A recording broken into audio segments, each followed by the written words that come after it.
김여정이 정말 북한의 다음 권력을 잡을 수 있을까요? 아니면 김주애를 띄우는 순간 오히려 집안 싸움이 시작되는 걸까요?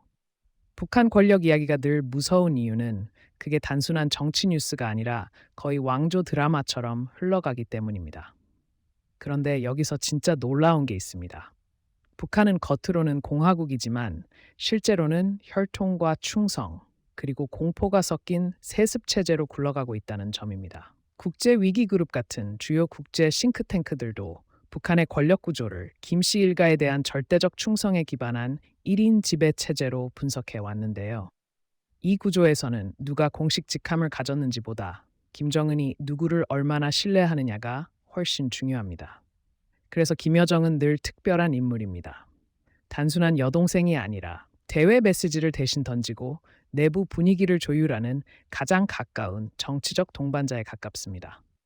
실제로 2021년 제8차 노동당 대회에서 김여정은 정치국 후보위원에서 제외되고 직함도 부부장으로 낮아졌지만 같은 해 9월 국무위원회 위원으로 선임되며 실질적인 영향력은 여전하다는 걸 보여줬습니다. 이건 그냥 직함 하나의 문제가 아닙니다. 북한식 권력에서 이런 변화는 곧 아직도 핵심 가족 안에 있다는 신호이기 때문입니다. 그런데 문제는 김주애입니다. 김정은이 딸을 공개석상에 자주 등장시키면서 일부 전문가들은 후계자 이미지 만들기로 해석해왔습니다. 자, 그러면 이게 왜 중요하냐면요. 김주애가 진짜 후계 구도에 들어오는 순간 김여정의 위치가 애매해집니다. 지금까지는 김정은의 최측근으로 설 수 있었지만 딸이 등장하면 이야기가 달라집니다. 후계자의 보호자이자 조력자가 될 수도 있지만 반대로 권력의 중심에서 밀려날 수도 있습니다. 여기서 한 가지 더 봐야 할 점이 있습니다. 북한은 여성 지도자를 배출한 적이 없는 극도로 가부장적인 체제입니다. 다만 그렇다고 해서 여성의 역할이 완전히 없는 건 아닙니다. 문제는 성별보다도 군과 당, 그리고 보위기관이 누구 편이냐는 거죠. 미국 전략국제문제연구소의 전문가들도 북한의 권력 승계가 공식적인 절차보다 핵심 엘리트들의 충성도와 네트워크에 의해 실질적으로 결정된다고 분석합니다. 다시 말해, 김주애가 후계자로 떠오르더라도 그걸 실제 권력으로 꺾어줄 군부와 당의 지지가 없으면 공중에 뜬 상징일 뿐입니다. 그래서 김여정이 무서운 이유는 그녀가 단순히 고모라서가 아닙니다. 김여정은 이미 대미 대남 메시지의 얼굴이었고 김정은 체제의 민감한 온도계를 맡아온 사람입니다. 이런 인물이 권력 경쟁에서 밀릴 것 같아 보이지만 오히려 위기 상황에서는 가장 먼저 움직일 수 있는 카드이기도 합니다. 북한 같은 체제에서는 후계가 명확할수록 안정되는 게 아니라 오히려 후계 경쟁이 공개되는 순간 숙청과 재편이 빨라질 수 있습니다. 실제로 권위주의 정권 연구에서도 비슷한 패턴이 반복됩니다.